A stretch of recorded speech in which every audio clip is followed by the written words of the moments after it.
How do you go from Nesta to Romagnoli? Double H. Double H. Double H. Double H. Double H. Double H. Seedorf, Maldini, Nesta, Pirlo, Kaká, Shevchenko. I'm going to tell you why I started off with those names later on in this post-match analysis breakdown. So bear with me. This was a game that Napoli should have won. They had far too many opportunities, far too many chances, great chances. I thought in the first half it was even, although maybe AC Milan perhaps edged it with the control of the game. Second half, Napoli raised the game and they completely took over the entire game. I think their quality and them being better than AC Milan really showed and really shone through in that second half. And I just think that, I mean, Insigne, I don't think he's as effective as he normally is as an individual, because whenever he cuts in on the inside, he's normally a guy that really makes things happen. And I think I didn't see enough from him. From a guy who I'm putting in you into tier 2, you're not playing like a tier 2 player, which is what you should be doing. And you know, Milik, he had some very good opportunities, and I just think there are just times in where, you know, you just need that bit of better composure, better control, because again, like the amount of chance that Napoli had, these were great opportunities that they kept on having them again and again and again.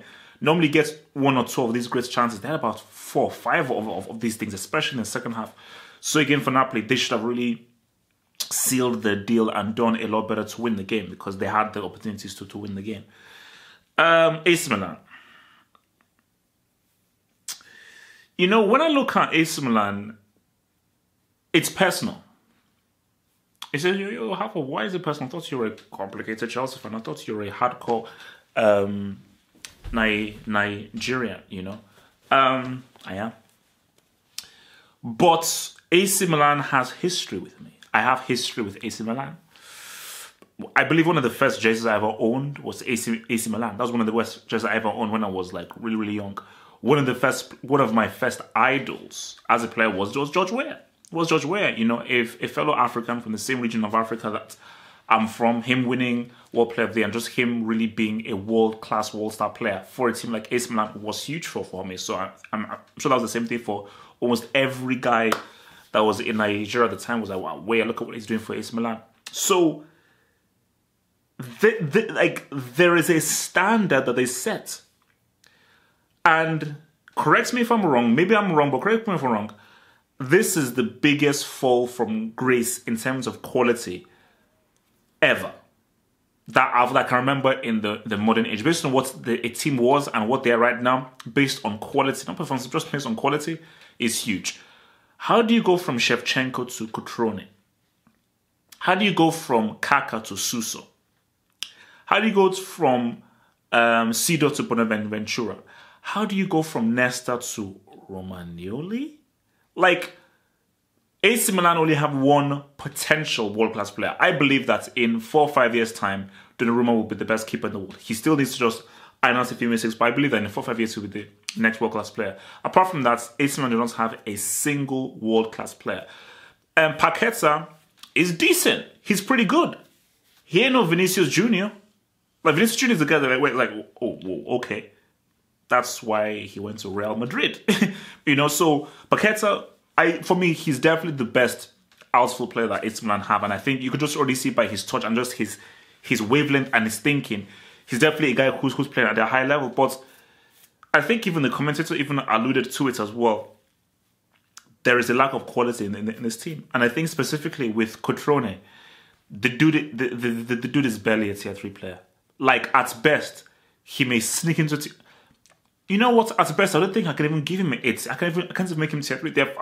Based on the guys who I have in tier 3, he ain't that level. So if your main striker is not even a tier 3 player and you call yourself AC Milan, that's not good enough. And looking at this game, again, I saw that Bakayoko, I'm happy with him because he's improved so much and he's been able to really show that he can be a useful player. Like Bakayoko, you could argue that's a tier 3 dude. But when I look at the team, this team is not going anywhere. That team I see there's not winning any trophies. And that is no fault of Gattuso. Because people say, oh no, AC Milan need a different manager, a different coach. Put Pep, put Mourinho or anyone with these same exact players, they're winning nothing. They're winning nothing because it doesn't matter how good you are as a manager or as a coach. You still need a guy who can individually do amazing things. That amazing defender, that amazing cross of the ball, that amazing passer of the ball, that clinical finisher. Those are just key things that just need that change things for you as a team. And they don't have that.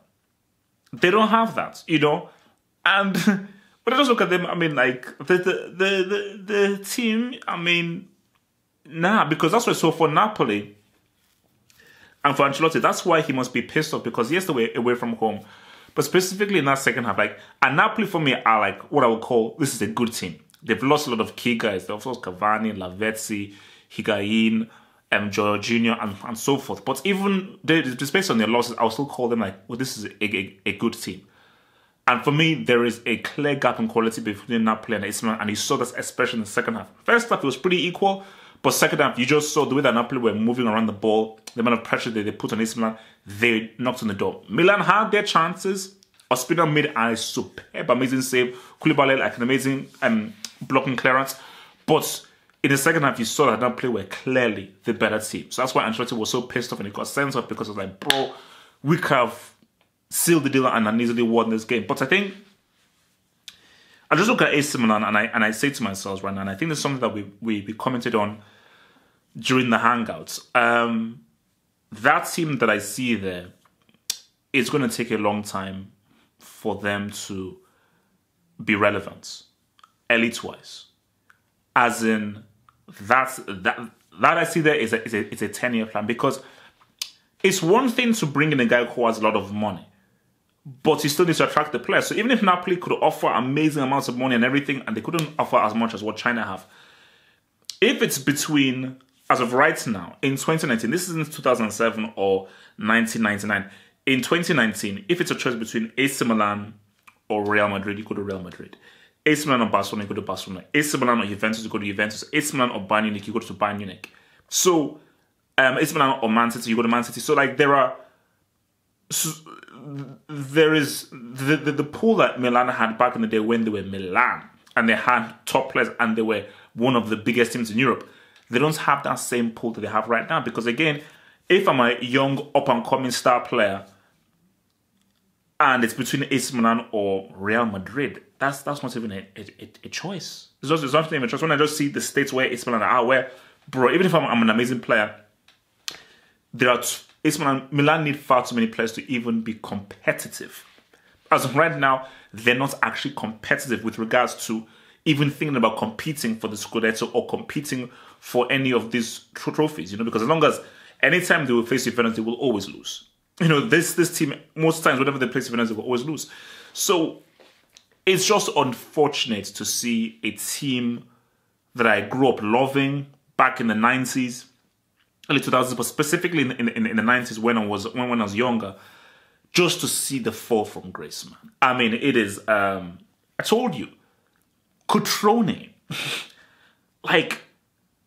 If you grab a random person from the street and tell them, do you know who Shevchenko is? I say, of course, no, I know who Shevchenko is. Grab any football fan outside of Italy and say, oh yeah, do you know who Cutrone is? They'll be like, what? Is that is that a special pasta sauce that's made? I don't think any of these guys would know who they are. So, I don't know what, when I just look at, because I've seen Milan a few times, just seeing them in this game, you say to yourself, okay, I just think the first thing that needs to happen is Gattuso isn't the problem. Even if you bring in an attacking coach that wants them to attack more and everything, attack with who? Obviously, Piatek, obviously, this is a new guy coming in, so you can't really judge him based on the cameo that we saw of him. So maybe he's definitely an upgrade on Cutrone and everything, but Piatek is not a world-class player. He's just a guy that's, this guy's emerging as a striker that can do a few things, but you're only world-class when you are one of the top players in your position. That's the key thing. World-class is one of the top players in your position, or one of three of top players in your position, and you've been playing at a high level for a large period of time. Nobody in this AC Milan team is that. Nobody. No one. Napoli, you've got Koulibaly, you've got Insigne to an extent. AC Milan, they have nobody. So when you're operating with a team that have 0 world-class players, that's very hard. So for Gattuso, that's why I say I give a lot of credit to Gattuso, because they are competitive with regards to games in and of themselves. Because again, for me, Napoli should have won this game, but Milan made it very close. Same thing with the cup final. Juventus, who are 3 billion times better than AC Milan. Milan made it very, very competitive and made it very difficult for Juve, and Juve had to struggle really hard to get that win. So for Gattuso doing that, based on what I look at, average players, a few bricks, and some semi players, Gattuso deserves time to actually attract better players and to actually manage a team that has better players and better with much more quality. Because again, people say, oh no, this team will do better under different coaching. Sorry. Like, it doesn't matter it doesn't matter whether you bring flipping Daffy Duck or Jiminy Crickets. With these guys, there's no point. But yeah, but for Napoli, man, look, man, bro. I saw the Serie as a wrap, because last I checked, someone told me that Napoli were going to give Juve a run for the money in the title. That's not going to happen. So, and I will keep on saying this because I want people to hear me loud and clear. Juventus are going to win 8 titles in a row. That's too short of having a decade of consecutive success. So with Juventus winning the Scudetto 8 times in a row, what does that say about the Serie? I'm not going to say it. Just, let me hear. Napoli, as we say again, this guy's going to keep on dropping points. I mean, you can't beat AC Milan. Come on. So with them dropping points and Juve most likely winning, because that's what they're about, especially with Cristiano. So when Juventus win their 8th title in a row, 8th consecutive title, what does that say about the Serie A? Thanks for watching the video. Now think about becoming a Football Hot patron by pledging an amount each month and then gain access to exclusive content only on the Football Hot Patron page. Peace. Head over to the official site at halffootballhot.com or just click over here.